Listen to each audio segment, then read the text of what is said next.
بالله من الشيطان الرجيم بسم الله الرحمن الرحيم يا أيها الذين آمنوا كلوا من طيبات ما رزقناكم واشكروا لله إن كنتم إياه تعبدون إنما حرم عليكم الميتة والدم ولحم الخنزير وما أهل به لغير الله فمن اضطر غير باغ ولا عاد فلا إثم عليه إن الله غفور رحيم۔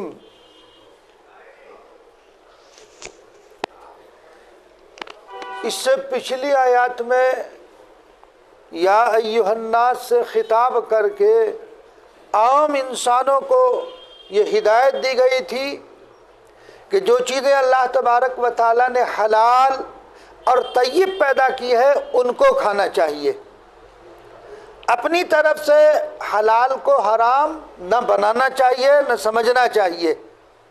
کیوں کہ اگر تم ایسا کرو گے تو شیطان کی پیروی کرنے والے ہوگے، اور یہ بات قرآن میں خود بیان کر دی گئی کہ وہ تمہارا ازلی دشمن ہے۔ اس وقت جن آیات کی تلاوت کی گئی ہے، ان آیات میں اللہ تبارک و تعالیٰ نے مومنین کو خطاب فرمایا۔ پہلے خطاب تھا یا ایھا الناس سے، ساری انسانیت اس کی مخاطب، اور اس وقت جو خطاب ہے وہ ہے مومنین سے، یا ایھا الذین آمنو، اے ایمان والو، تو مومنین سے خطاب ہے یہاں۔ تو یہاں جو حکم دیا جا رہا ہے کہ وہ مشرکین کی طرح حلال کو حرام کے بارے میں جو منمانی کر رہے تھے وہ نہیں، بلکہ جن چیزوں کا اللہ نے حرام کیا ان کو حرام سمجھے اور ان کے کھانے سے پرہیز کریں۔ اللہ نے جن چیزوں کو حرام قرار دیا ہے ان کو حرام سمجھیں اور ان سے پرہیز کریں۔ تم جس چیز کو حلال یا حرام بتا رہے ہو، تمہارے کرنے سے یا کہنے سے کوئی چیز حلال حرام نہیں ہو جائے گی، حرام حلال نہیں ہو جائے گی۔ چنانچہ اللہ تبارک و تعالیٰ نے ارشاد فرمایا، اے ایمان والو، جو پاک چیزیں ہم نے تم کو مرحمت فرمائی ان میں سے کھاؤ، اور اللہ تبارک و تعالیٰ کا شکر ادا کرو اگر تم خالص ان کی غلامی کا تعلق رکھتے ہو۔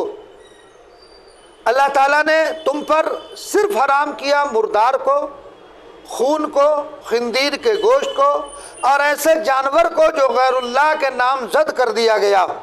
پھر بھی جو شخص بےتاب ہو جائے، بشرطے کہ نہ تو طالب لذت ہو نہ تجاوز کرنے والا ہو، تو اس شخص پر کوئی گناہ نہیں۔ ان اللہ غفور الرحیم، واقعی اللہ تبارک و تعالیٰ بڑے غفور الرحیم ہیں۔ اب یہاں پر اللہ تعالیٰ نے ان جانوروں کا ذکر فرمایا ہے جن کو مشرکین حرام سمجھ رہے ہیں، یعنی مطلقاً اللہ تبارک و تعالیٰ نے یہاں حلال و حرام جانوروں کا ذکر نہیں فرمایا، بلکہ مشرکین کے عقیدے کے مقابلے میں جن کو وہ حرام سمجھے ہوئے ہیں ان کا تذکرہ اللہ تبارک و تعالیٰ نے فرمایا ہے یہاں پر۔ اور وہ کیا کیا ہے؟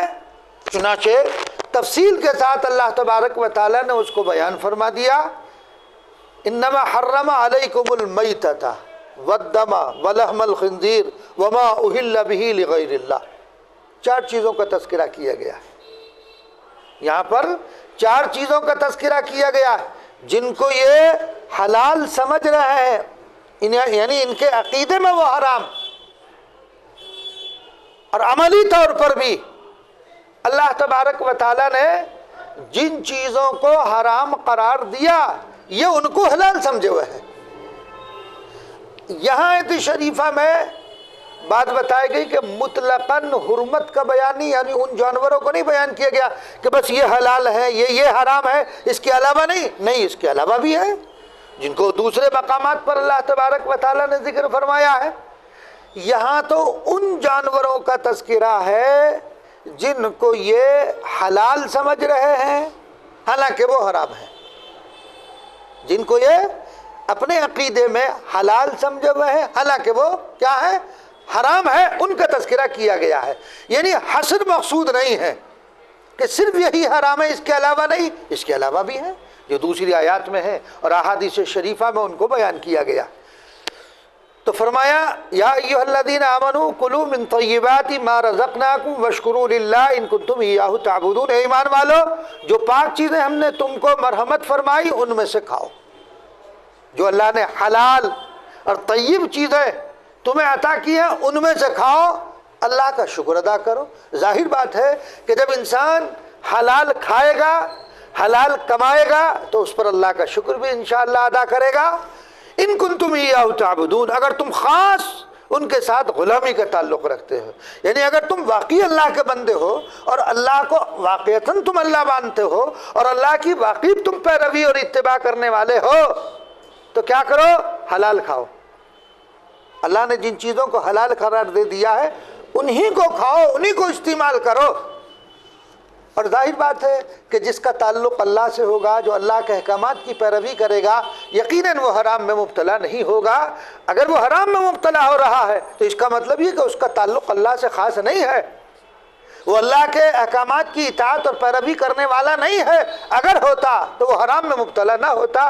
حرام میں مبتلا ہو جانا یہ علامت اس بات کی ہے کہ اس کا اللہ تبارک و تعالیٰ سے خاص تعلق یا اللہ تبارک و تعالیٰ کی پیروی کرنے والا کامل طور پر اس کے احکامات کی نہیں ہے، صرف یہ زبان سے کہہ رہا، عمل اس کا خلاف ہے۔ ایاہ تعبدون، وہ کیا چیزیں ہیں؟ انما حرم علیکم المیتۃ، پہلی چیز اللہ نے بیان فرمائی۔ پہلی چیز کیا ہے؟ پہلی چیز بیان فرمائی اللہ نے تم پر صرف حرام کیا ہے مردار کو، وہ جانور جو مردار۔ اب وہ مردار کون سا جانور ہے؟ جس جانور کا شرعی طور پر ذبح کرنا ضروری ہے، اس جانور کو آپ بغیر ذبح کیے استعمال کر رہے ہیں تو مردار ہے۔ مثلا آپ نے جانور کے ڈنڈا مارا، وہ مر گیا، اس کا استعمال حرام ہے۔ کوئی جانور پہاڑی پر موجود ہے، وہاں سے دھکا دیا اور وہ گر گیا اور وہ مر گیا، آپ اس کو استعمال کریں تو حرام ہے۔ کوئی پتھر پھینک کر مارا گیا اور وہ جانور مر گیا تو ظاہر بات ہے کہ وہ جانور شرعی طور پر ذبح نہیں ہوا ہے تو لہذا حرام ہے۔ تو کوئی جانور پہاڑ سے گر کر مر گیا، کسی درندے نے اس کو پھاڑ کر کھا لیا، کچھ حصہ کھا لیا۔ آپ جنگل میں جا رہے تھے، دیکھا کہ کوئی جانور پڑا ہوا ہے اور وہ حلال جانوروں میں سے ہے، اس کو کسی درندے نے پھاڑ کر کھایا، وہ مر گیا تو اس کا گوشت کھانا ناجائز ہے۔ یہ زندہ جانور ہے اور آپ نے اس کا کوئی پارچہ کاٹا، اس کو استعمال کیا، وہ بھی جائز نہیں ہے۔ تو جو جانور شرعی طور پر ذبح نہ کیا گیا ہو، اس کا شرعی طور پر ذبح کرنا ضروری ہے، تو پھر اس کا کھانا کیا نہیں ہے؟ حلال نہیں ہے، وہ میتہ ہے۔ کوئی جانور ہے، اس کا گلا گھونٹ دیا گیا اور گلا گھونٹ کر کے وہ مر گیا، ٹھیک ہے نا؟ اسی طرح یاد رکھنا جو مشینی ذبیحہ ہے، مشینی ذبیحہ، غور سے سننا میری اس بات کو، مشینی ذبیحہ سے وہ مراد ہے ہماری کہ آپ نے دیکھا ہوگا کہ جانور کو لے جایا جائے گا، ایک خانچے سے بنا ہوا ہوتا ہے، اس کو خانچہ، پھر ایک مشین آتی ہے، اس کے سر میں ایک دم سے لگا، وہ بے ہوش ہو گیا، مر گیا، پھر آگے جا کے اس کے ٹکڑے کر دیے جاتے ہیں، وہ ناجائز ہے، وہ حرام ہے۔ اس لیے کہ جب اس کے ٹک لگا وہ مردہ ہو گیا، جب وہ مردہ ہو گیا تو ظاہر بات ہے کہ مردار کیا ہے؟ انما حرم علیکم المیتۃ، وہ میتہ میں داخلے، مردار میں داخلے، وہ جائز نہیں۔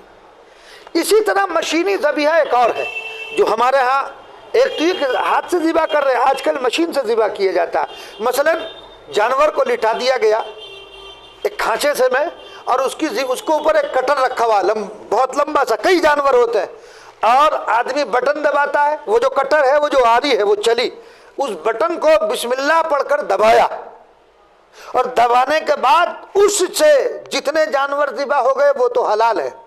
اس کے بعد وہ ایک کے بعد دیگرے جانور آتے رہتے ہیں، بٹن تو دبا ہوا ہے، پیچھے سے آیا، مشین نے آگے پھینک دیا، بس آگے سے وہ جانور پھر آیا اور وہ کٹر تو چل رہا، وہ اس کے نیچے آیا، وہ ذبح ہو گیا، تو وہ دوسرا حلال نہیں ہونے کا۔ یہ بات میری سمجھ میں آئی کہ نہیں؟